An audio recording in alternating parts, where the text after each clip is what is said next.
إن الحمد لله نحمده ونستعينه ونستغفره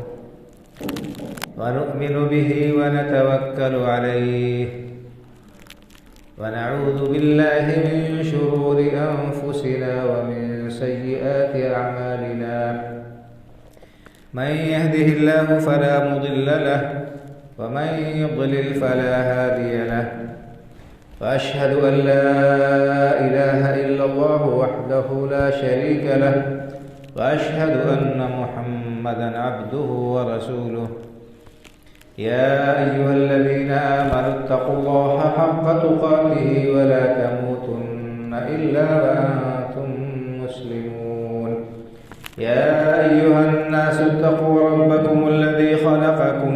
من نفس واحدة وخلق منها زوجها وبث منهما رجالا كثيرا ونساء واتقوا الله الذي تساءلون به والأرحام إن الله كان عليكم رقيبا يا أيها الذين آمنوا اتقوا الله وقولوا قولا سديدا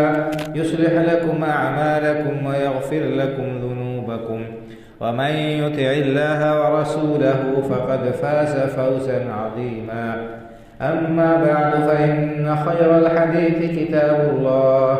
وخير الهدي هدي محمد صلى الله عليه وسلم وشر الأمور محدثاتها وكل محدثة بدعة وكل بدعة ضلالة وكل ضلالة في النار أعوذ بالله من الشيطان الرجيم هو الذي جعل لكم الأرض ذلولا فامشوا في مناكبها وكلوا من رزقه وإليه النشور آمنتم من في السماء أن يخسف بكم الأرض فإذا هي تمور أم أمنتم من في السماء أن يرسل عليكم حاصبا فستعلمون كيف نذير رب اشرح لي صدري ويسر لي أمري واحلل عقدة من لساني يفقه قولي سبحانك لا علم لنا إلا ما علمتنا إنك أنت العليم الحكيم ہر قسم کی حمد و ثنا کا مستحق صرف اور صرف اللہ رب العالمین ہے جو ساری کائنات کا خالق و مالک ہے، پروردگار و پالنہار ہے، جس کے ہم پر بے شمار انعامات اور احسانات ہیں۔ اللہ رب العالمین کے احسانات ہم پر اس قدر ہیں کہ ہم ان کو شمار بھی نہیں کر سکتے، انہیں گن بھی نہیں سکتے، چاہے جائے کہ ہم ان کا شکریہ ادا کریں۔ قرآن کریم میں اللہ رب العالمین نے ارشاد فرمایا وَإِن تَعُدُّوا نِعْمَةَ اللَّهِ لَا تُحْصُوهَا، اگر تم اللہ رب العالمین کی نعمتوں کو گننا چاہو، شمار کرنا چاہو تو یہ تمہارے بس میں نہیں۔ تو اللہ رب العالمین کی بے شمار نعمتوں میں سے ایک عظیم نعمت یہ بھی ہے کہ اس نے اس زمین کو ہمارے لیے رہنے سہنے کے قابل بنایا، اس زمین کو اس طرح سے بنایا کہ ہم اس پر بچ سکیں اور اپنی زندگی گزارنے کے لیے ضروری اسباب اور سامان ہم یہاں تیار کر سکیں۔ اس زمین کو اللہ رب العالمین نے ساکن اور پرسکون بنایا، جس پر آمد و رفت اور دوسرے کام انسان بآسانی کر سکتا ہے۔ اگر یہ زمین ڈولتی ہوئی ہوتی،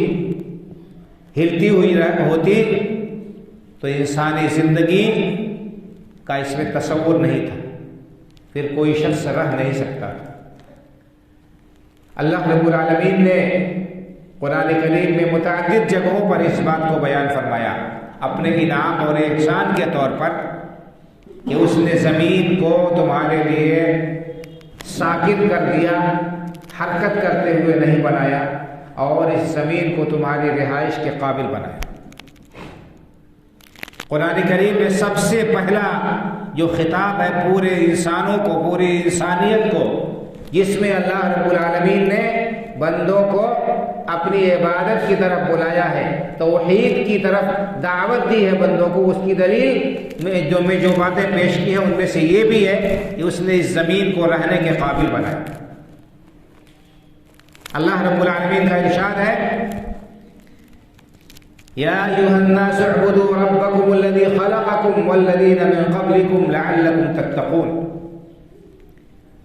اے لوگو، یا ایھا الناس، اللہ رب العالمین نے پوری انسانیت کو خطاب کیا، کسی خاص قوم کو، کسی خاص قبیلے کو، کسی خاص علاقے کے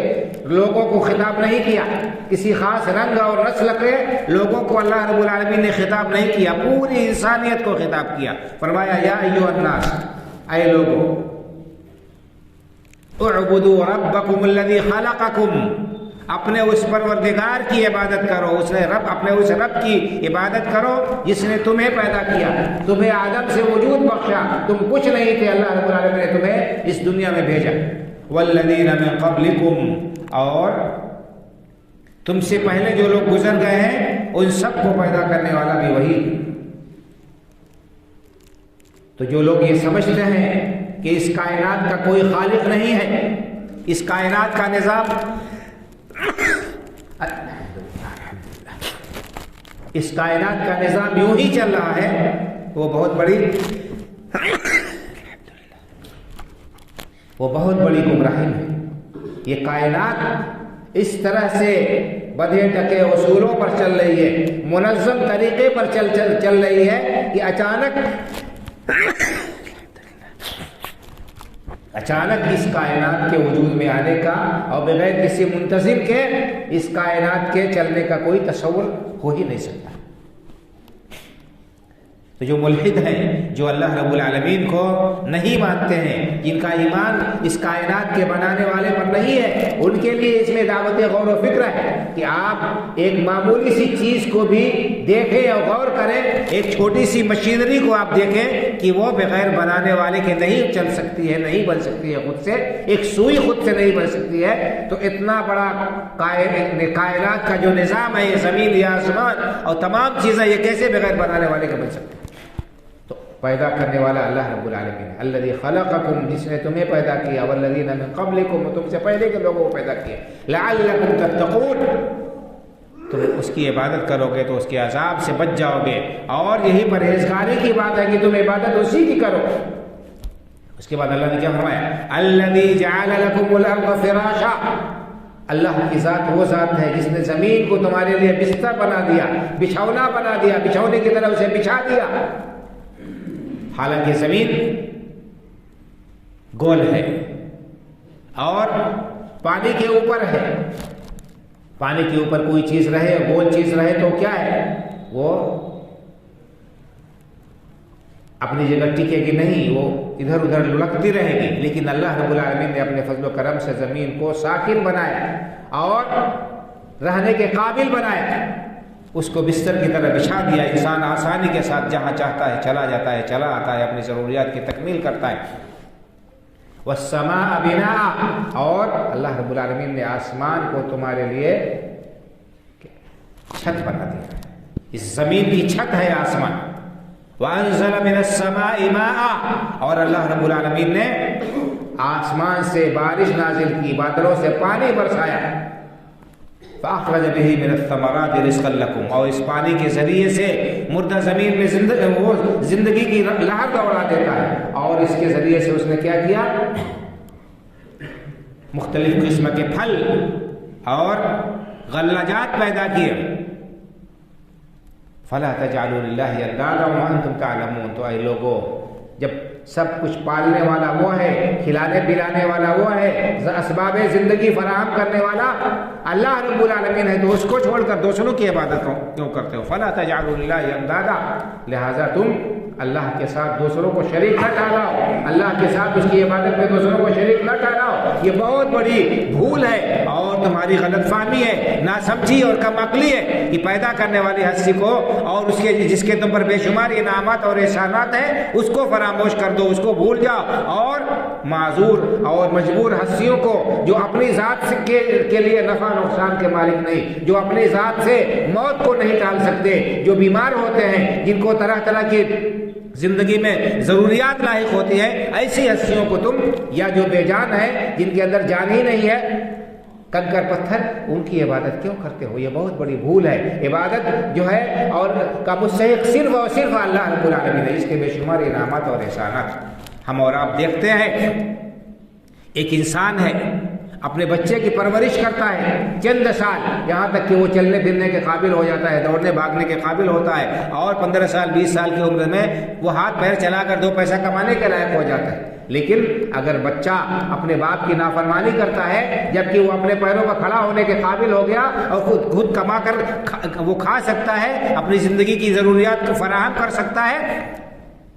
اگر کوئی اولاد باپ کی نافرمانی کرتی ہے، اگر کوئی لڑکا باپ کا نافرمان ہوتا ہے تو کتنا غضبناک ہوتا ہے باپ، کتنا غضبناک ہوتا ہے، اور کس قدر اس سے ناراض ہو جاتا ہے اور اس کو سزا دیتا ہے۔ کم وقت میں نے تیرے اوپر یہ انعام کیا، یہ احسان کیا، تجھ کو پالا جلایا، تمہارے لیے اتنی محنت کی، تو میری بات نہیں مان رہا۔ تو بھائی اور بزرگوں ذرا سوچئے، وہ اللہ رب العالمین جس نے ماں کے پیٹ سے لے کر اب تک ہمارے اوپر بے شمار انعامات اور احسانات کیے، اگر ہم اس کی نافرمانی کریں گے اور اس کے احکام کی خلاف ورزی کریں گے، اس کی عبادت و بندگی نہیں کریں گے جس کے لیے اس نے ہمیں پیدا کیا، تو کتنا غضبناک ہوگا۔ تو یہ سب سے بڑا گناہ اور سب سے بڑا جرم شرک ہے کہ انسان اللہ رب العالمین کو بھلا بیٹھے، اس کی عبادت نہ کرے یا اس کے ساتھ عبادت میں دوسروں کو شریک ٹھہرائے۔ یہاں کہنے کا مطلب یہ کہ اللہ نے اپنا انعام بیان کیا، زمین کو رہنے کے قابل بنائے۔ اور میں نے آپ کے سامنے جو آیت کریمہ پڑھی ہے یا جو آیتیں پڑھی ہے سورہ ملک کی، اس میں بھی اللہ رب العالمین نے یہی بات بیان فرمائی، هو الذی جعل لكم الارض ذلولا فامشوا فی مناکبها وکلوا من رزقه والیہ النشور۔ اللہ کی ذات ہی وہ ذات ہے جس نے زمین کو تمہارے لیے مسخر کر دیا اور نرم بنا دیا، تمہارے خلاف نہیں جاتی ہے۔ الذی جعل لكم الارض ذلولا، زمین کو اللہ نے بچھا دیا، مسخر کر دیا تمہارے لیے۔ فامشوا فی مناکبها، تو زمین کے گوشوں میں اطراف میں آؤ جاؤ، وکلوا من رزقہ، اور اللہ رب العالمین کی روزی دی ہوئی اسے کھاؤ، والیہ النشور، اور اللہ ہی کی طرف تمہیں پلٹ کر جانا ہے، تمہیں اللہ ہی کی طرف پلٹ کر جانا ہے، اور سب کا کو جمع ہونا ہے اللہ کی بارگاہ میں، اور اپنے اعمال کا حساب کتاب دینا ہے۔ انسان جیسا کچھ عمل کرے گا اس کے مطابق اللہ کے ہاں سوال ہوگا۔ اس کے بعد کیا فرمایا؟ أَأَمِنْتُمْ مَنْ فِي السَّمَاءِ أَنْ يَخْسِفَ بِكُمُ الْأَرْضَ فَإِذَا هِيَ تَمُورُ، کیا تم اس ہستی سے بے خوف ہو گئے ہو جو آسمان میں ہے؟ اللہ رب العالمین کہاں پر ہے؟ بہت سے لوگ اس کو بھی نہیں جانتے، وہ یہ سمجھتے ہیں کہ اللہ رب العالمین ہر جگہ ہے، ہر چیز میں ہے۔ یہ بات قرآن اور حدیث کے خلاف ہے، یہ عقیدہ اسلام کے عقیدے کے خلاف ہے۔ قرآن میں اللہ رب العالمین نے فرمایا الرحمن علی العرش استوى، اللہ رب العالمین عرش کے اوپر بلند ہے، ثم استوى علی العرش، پھر اللہ رب العالمین عرش پر مستوی ہے۔ تو اللہ تعالیٰ اپنی ذات کے اعتبار سے بلندیوں میں ہے، عرش کے اوپر ہے، کیسے ہے ہمیں نہیں معلوم ہے، اللہ تعالیٰ ذات کے اعتبار سے عرش پر ہے۔ قرآن میں 7 جگہ یہ بات بیان کی گئی ہے اور حدیث میں بھی یہ بات بیان کی گئی ہے۔ بہت سارے دلائل ہیں، اب یہاں پر موقع نہیں ہے کہ ان کو بیان کیا جائے۔ اللہ رب العالمین ذات کے اعتبار سے عرش پر ہے، لیکن اس کا علم، اس کی قدرت، اس کی قوت اور اس کا اختیار و اقتدار ہر جگہ ہے، اور کوئی بھی مخلوق کہیں پر بھی ہو اس کی پکڑ سے، اس کی پہنچ سے باہر نہیں ہے۔ ہر چیز کو اللہ رب العالمین جانتا ہے، ہر چیز سے واقف اور باخبر ہے۔ جیسے مثال کے طور پر دنیا میں مثال دی جائے، وَلِلَّهِ الْمَثَلُ الْأَعْلَىٰ، اللہ کے لیے بہترین مثال ہے۔ مخلوق ہے، ہم دیکھتے ہیں سورج اور چاند کہاں ہے؟ آسمان میں ہے، لیکن ہر جگہ انسان محسوس کرتا ہے کہ وہ ہمارے قریب ہے، ان کی روشنی، ان کی گرمی اور ان کی لطافت ہم پاتے ہیں۔ تو اسی طرح اللہ رب العالمین کی ذات عرش کے اوپر ہے، لیکن اس کا علم، اس کی قدرت، اس کی پکڑ، اس کا اختیار و اقتدار ہر چیز پر ہے، اور کوئی چیز اس کی پہنچ سے باہر نہیں۔ تو بہرحال اللہ نے فرمایا أَأَمِنْتُمْ مَنْ فِي السَّمَاءِ أَنْ يَخْسِفَ بِكُمُ الْأَرْضَ فَإِذَا هِيَ تَمُورُ، کیا تم اس بات سے بے خوف ہو کہ وہ ذات جو آسمان میں ہے، عرش کے اوپر ہے، وہ تمہیں زمین میں دھنسا دے؟ فَإِذَا هِيَ تَمُورُ، زمین حرکت کرنے لگے، تیزی کے ساتھ حرکت کرنے لگے، اس کے بعد تمہارے لیے وہاں پر رہنا ممکن نہ ہو، تباہ و برباد ہو جاؤ اور ہلاک ہو جاؤ گے۔ أَمْ أَمِنْتُمْ مَنْ فِي السَّمَاءِ أَنْ يُرْسِلَ عَلَيْكُمْ حَاصِبًا، کیا تم اس ہستی سے بے خوف ہو چلے ہو جو اس بات سے بے خوف ہو چلے ہو کہ وہ ہستی جو آسمان میں ہے تمہارے اوپر زبردست آندھی اور طوفان بھیج دے جس کے ذریعے سے تمہیں وہ ہلاک و برباد کر دے. فَسَتَعْلَمُونَ كَيْفَ نَذِيرٌ تو تم جلدی ہی جان جاؤ گے کہ کس طرح میرا ڈراوا ہوتا ہے. یعنی اگر تم اللہ کا خوف تمہارے دل میں نہیں، اس کے عذاب سے بچنے کی کوشش نہیں کی اور اللہ کی زمین پر اکڑ کر چلتے رہے، اللہ کی نافرمانی کی تم نے، تو اللہ کی پکڑ سے بے خوف نہ رہو. کسی بھی وقت اللہ رب العالمین تمہیں اپنی گرفت میں لے سکتا ہے اور تم پر اللہ رب العالمین کے عذاب کا کوڑا برس سکتا ہے. اللہ کی پکڑ سے بے خوف نہیں ہو سکتے، نہیں ہونا چاہیے. اسی طرح اللہ رب العالمین نے ارشاد فرمایا وَلَوْ أَنَّ أَهْلَ الْقُرَىٰ آمَنُوا وَاتَّقَوْا لَفَتَحْنَا عَلَيْهِمْ بَرَكَاتٍ مِّنَ السَّمَاءِ وَالْأَرْضِ وَلَٰكِن كَذَّبُوا فَأَخَذْنَاهُم بِمَا كَانُوا يَكْسِبُونَ. أَفَأَمِنَ أَهْلُ الْقُرَىٰ أَن يَأْتِيَهُم بَأْسُنَا بَيَاتًا وَهُمْ نَائِمُونَ أَفَأَمِنَ أَهْلُ الْقُرَىٰ أَن يَأْتِيَهُم بَأْسُنَا بَيَاتًا وَهُمْ نائمون أَوَأَمِنَ أَهْلُ الْقُرَىٰ يَأْتِيَهُم بَأْسُنَا ضُحًى وَهُمْ يَلْعَبُونَ أَفَأَمِنُوا مَكْرَ اللَّهِ فَلَا يَأْمَنُ مَكْرَ اللَّهِ إِلَّا الْقَوْمُ الْخَاسِرُونَ. اللہ نے فرمایا کہ اگر بستی والے، گاؤں والے، شہر والے، علاقے والے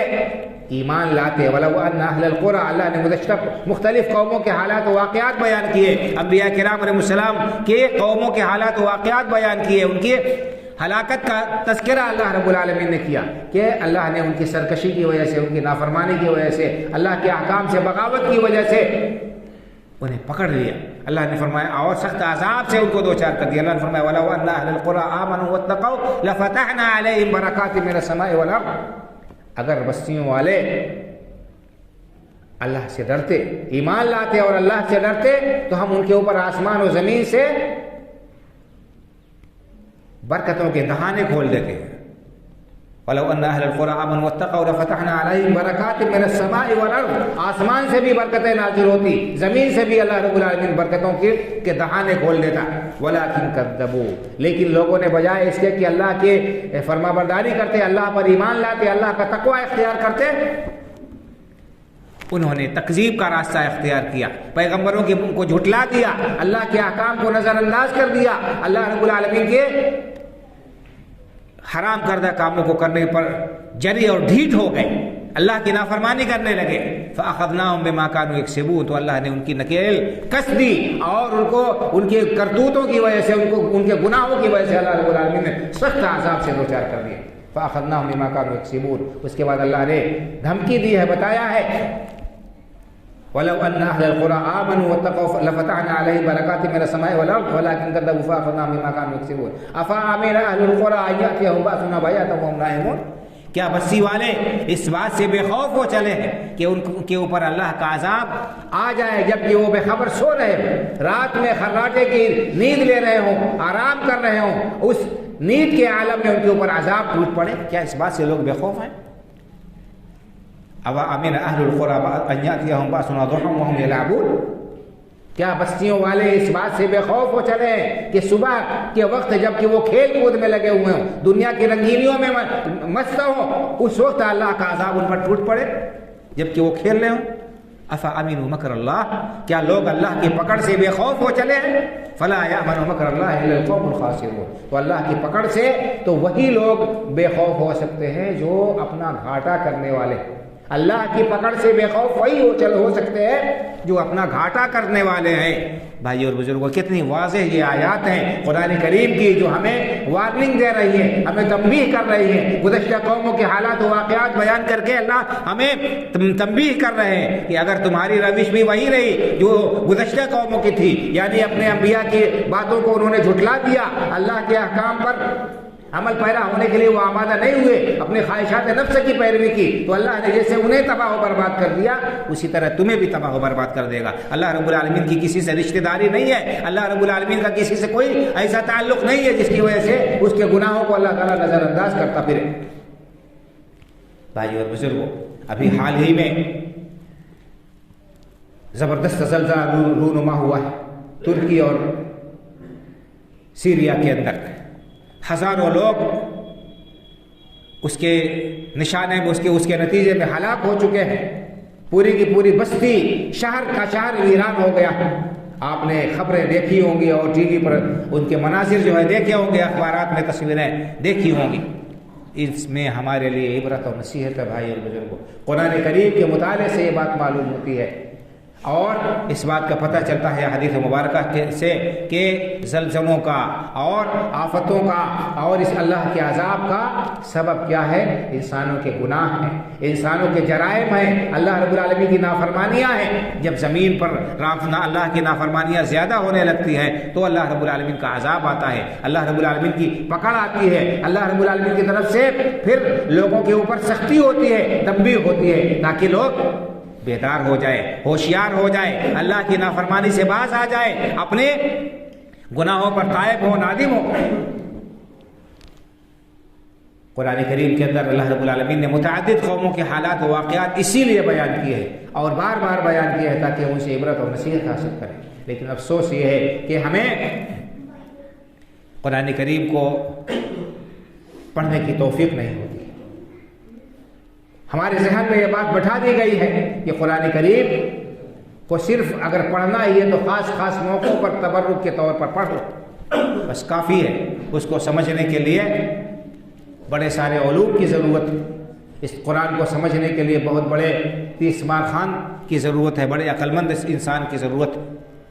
بھائی اور بزرگوں، یقیناً ہم یہ نہیں کہتے کہ ہر انسان قرآن کریم لے کر بیٹھ جائے اور اپنے منمانی تعویل کرنے لگے اور اس کا منچاہا ترجمہ اور منچاہی تفسیر کرنے لگے، نہیں، بلکہ معتمد اور معتبر علماء کی مستند تفسیریں موجود ہیں، قرآن کریم کے ترجمے موجود ہیں، ہم ان کو پڑھیں، ان کو سمجھیں اور اس سے عبرت اور نصیحت حاصل کریں۔ دنیا کے ہر کام کے لیے ہمارے پاس میں وقت ہے، لیکن جو اصلی ہماری زندگی کا مقصد ہے اللہ رب العالمین کی عبادت و بندگی، اللہ رب العالمین کی توحید کو اپنانا اور اختیار کرنا، اس روئے زمین پر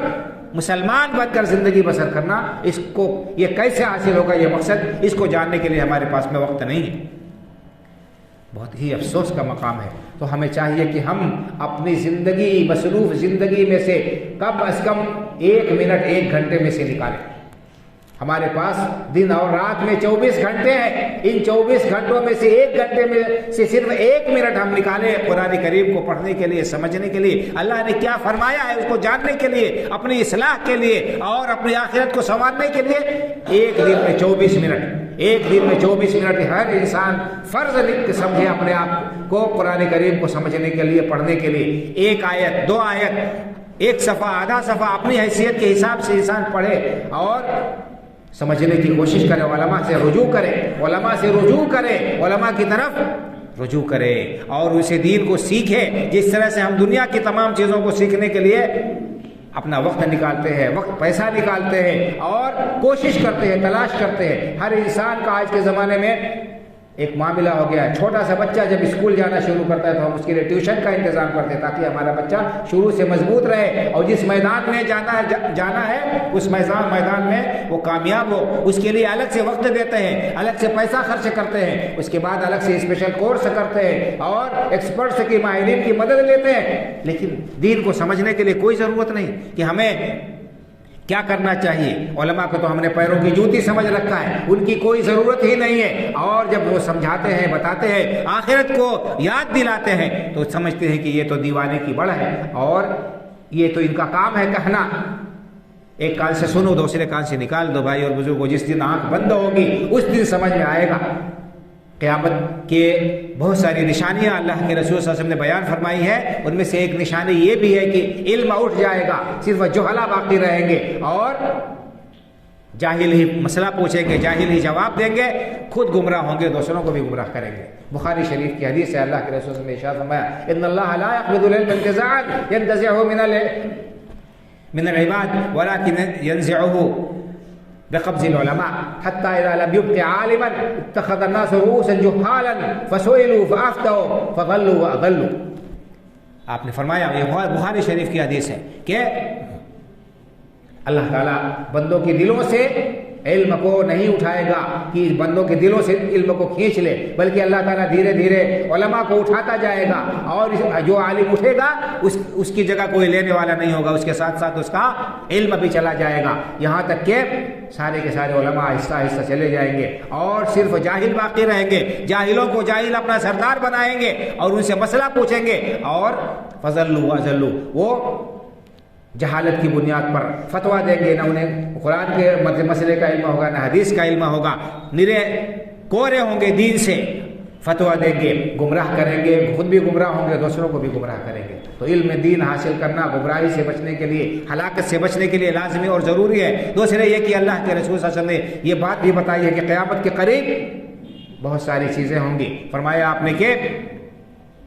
یکثر الجہل ویقل العلم، علم کم ہو جائے گا اور جہالت بڑھ جائے گی، ویکثر الحرج، قتل عام ہو جائے گا اور خوریزی بڑھ جائے گی، وتکثر الزلازل، کثرت سے زلزلے آئیں گے، شراب پی جانے لگے گی، گناہ بہت زیادہ ہو جائیں گے۔ یہ سب قیامت کی نشانیاں ہیں بھائی اور بزرگوں، یہ سب ظاہر ہو رہی ہیں، تو ہمیں ڈرنا چاہیے اللہ رب العالمین سے، اور ان زلزلوں سے عبرت اور نصیحت حاصل کرنی چاہیے۔ علامہ شیخ الاسلام ابن تیمیہ رحمہ اللہ اور علامہ ابن القیم رحمہ اللہ، یہ زبردست علماء گزرے ہیں، ان لوگوں کی کتابیں اور ان کے ترجمے موجود ہیں، ان سے انسان کے ایمان میں پختگی آتی ہے اور اللہ رب العالمین کے کیا حقوق ہیں وہ سب معلوم ہوتے ہیں۔ بہرحال شیخ الاسلام امام ابن تیمیہ رحمہ اللہ فرماتے ہیں کہ یہ زلزلہ کیا ہے؟ یہ زلزلہ لوگوں کے لیے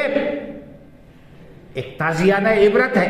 اس زلزلے کے ذریعے سے اللہ رب العالمین اپنے بندوں کو ڈراتا ہے تاکہ بندے اللہ کی طرف رجوع کریں، تاکہ بندے اللہ رب العالمین سے جو ان کا تعلق کمزور ہو گیا ہے اس تعلق کو مضبوط بنا لے، اپنے گناہوں سے توبہ و استغفار کرے، جس طرح اللہ رب العالمین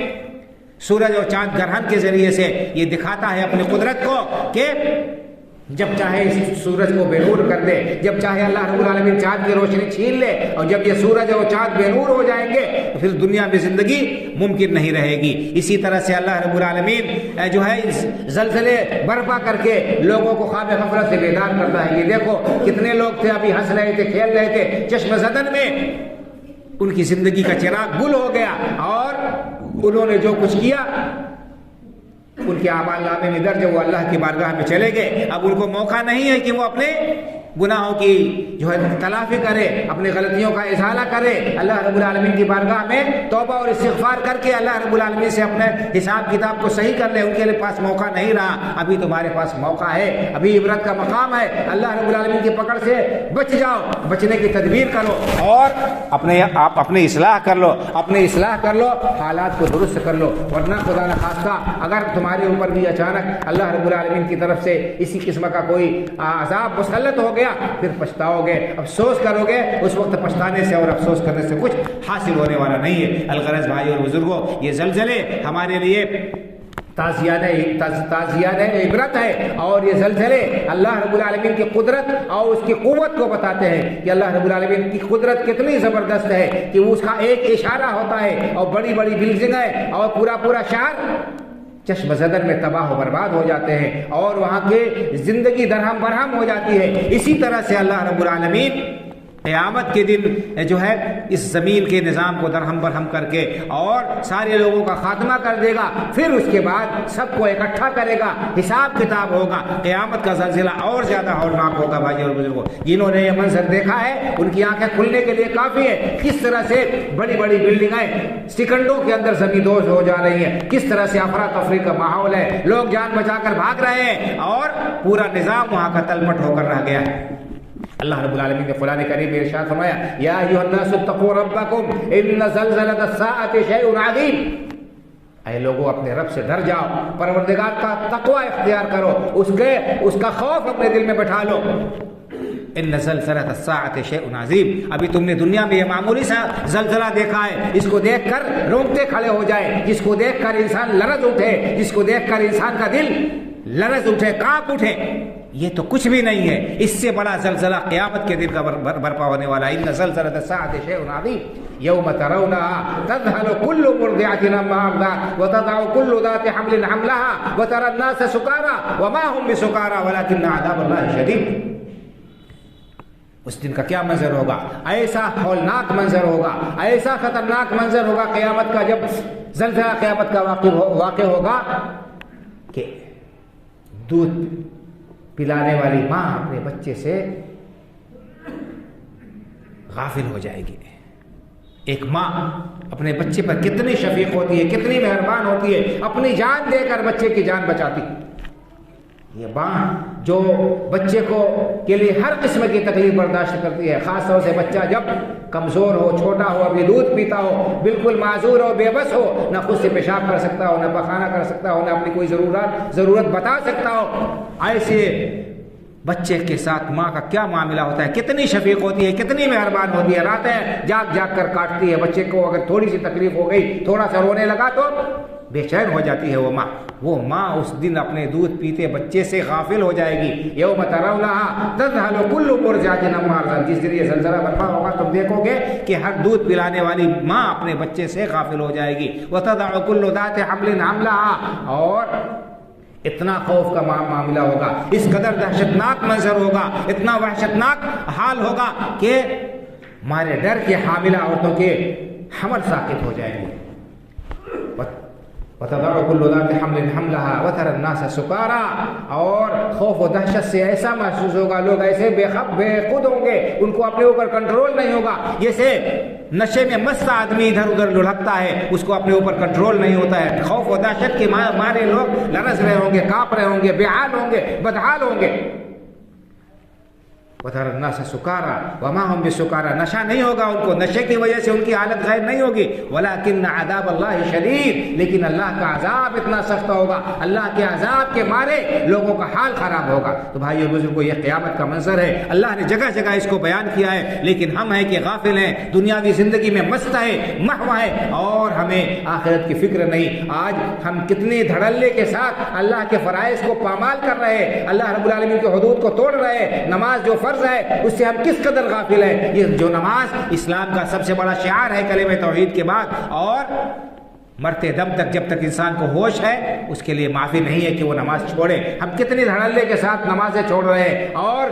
اللہ کا حق جو ہے اس کو بھی مار رہے ہیں، بندوں کے حقوق کو بھی غصب کر رہے ہیں۔ ہم اللہ کی پکڑ سے بے خوف ہو چلے ہیں۔ اللہ نے فرمایا کہ افامنوا مکر اللہ، اللہ کی پکڑ سے بے خوف ہو گئے، فلا یامن مکر اللہ الا القوم الخاسرون، جو گھاٹا اٹھانے والے ہیں وہی لوگ اللہ کی پکڑ سے بے خوف ہو سکتے ہیں۔ تو ہمیں چاہیے کہ ہم اپنے گریبان میں جھانکیں، کہیں ایسا نہ ہو کہ ہم اس وعید میں داخل ہو جائیں۔ اللہ رب العالمین سے میں دعا کرتا ہوں، وقت نہیں ہے کہ مزید تفصیل سے گفتگو کی جائے۔ اللہ تعالیٰ سے دعا ہے کہ اللہ تعالیٰ ہمیں اپنا محاسبہ کرنے کی اور اپنے اعمال کو درست کرنے کی توفیق عطا فرمائے۔ اللہ رب العالمین دنیا میں اپنی پکڑ سے محفوظ رکھے، آخرت کے عذاب سے اللہ رب العالمین ہمیں پناہ میں رکھ، اسلام پر زندہ رکھ، ایمان پر ہمارا خاتمہ ہو، آمین۔ اقول قولی ھذا واستغفر اللہ لی ولکم ولسائر المسلمین فاستغفروه من كل ذنب انه هو الغفور الرحیم۔